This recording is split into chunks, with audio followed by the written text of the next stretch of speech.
नमस्कार, मी पंजाब नगर जिल्ह्यात बऱ्याच ठिकाणी आज पावसाला सुरुवात झालेली दिसत. आता 1, 2, 3 ला मग संपूर्ण भागामध्ये तुमच्या नगर जिल्हा, धाराशिव जिल्हा, बीड जिल्हा, लातूर जिल्हा या भागात पाऊस पडलेला दिसत. म्हणून याची आज जिल्ह्यातल्या या शेतकऱ्यांनी अंदाज दिला.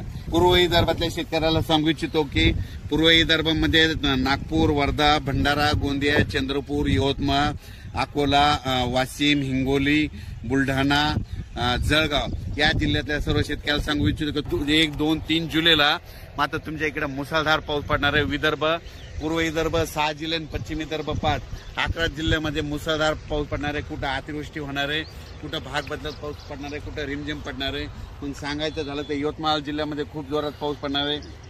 चंद्रपूरकर देखील खूप पडणार आहे, नागपूरकडे देखील खूप पडणार आहे, अमरावतीकडे जोरात पडणार आहे, अकोल्याकडे जोरात पडणार आहे, वाशिम जिल्हा जोरात राहणार आहे, हिंगोलीकडे राहणार आहे, त्याच्यानंतर अकोला, बुलढाणा जास्त राहणार आहे, जळगाव जामोद घाटाच्या खाली जास्त राहणार आहे, जळगावला जास्त राहणार आहे. तिकडे पाऊस पडत असल्यामुळे त्याच्यामुळे जालन्याला देखील पाऊस पडणार आहे, संभाजीनगरला देखील पडणार आहे. म्हणजे सांगायचं झालं तर पूर्व आणि पश्चिम विदर्भ 11 जिल्ह्यामध्ये चांगला पाऊस पडणार आहे. म्हणून हे विदर्भ पश्चिम विदर्भातल्या शेतकऱ्यांनी हा अंदाज लक्षात घ्या. पश्चिम महाराष्ट्राकडे म्हणजे आज 21 जून म्हणजे आज देखील पश्चिम महाराष्ट्रामध्ये चांगल्या प्रकारच्या बऱ्याच ठिकाणी भाग बदलत पाऊस सुरू होणार आहे.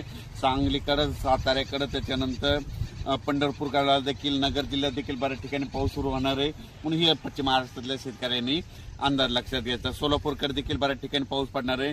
त्याच्यानंतर कोकणपट्टी आणि घाटमाथ्यावरल्या भागातल्या सर्व जनतेला आणि शेतकऱ्याला सांगू इच्छितो की कोकणपट्टी घाटमाथ्यावरला पाऊस मात्र कायम चालूच राहणार आहे, ते काही बंद होणार नाही. म्हणून हे त्यांनी लक्षात घेतलं. त्याच्यानंतर आता उत्तर महाराष्ट्राकडे वळू. उत्तर महाराष्ट्राकडे सांगायचं झालं तर नाशिक जिल्ह्याकडे जोरदार पाऊस सुरू राहणार आहे, त्यांचा पाऊस काही बंद होणार नाही. म्हणून हा अंदाज त्यांनी लक्षात घेतला. धुळे, नंदुरबार, जळगाव या 40गाव, पारोळा या ठिकाणी देखील ह्यामध्ये 3 जुलैपर्यंत जोराचा पाऊस राहणार आहे. म्हणून हे अंदाज लक्षात घेतला. गुजरात, मध्य प्रदेश आणि राजस्थानकडे पाऊस पडत असल्यामुळं त्याचा असर आपल्या महाराष्ट्रावर उभी होणार आहे. म्हणून हे त्यांनी लक्षात घेतलं. पण राज्यात याच्यानंतर तुम्हाला सांगू इच्छितो की 5 जुलै, 6 जुलै आणि 7 जुलै दरम्यान परत राज्यामध्ये पाऊस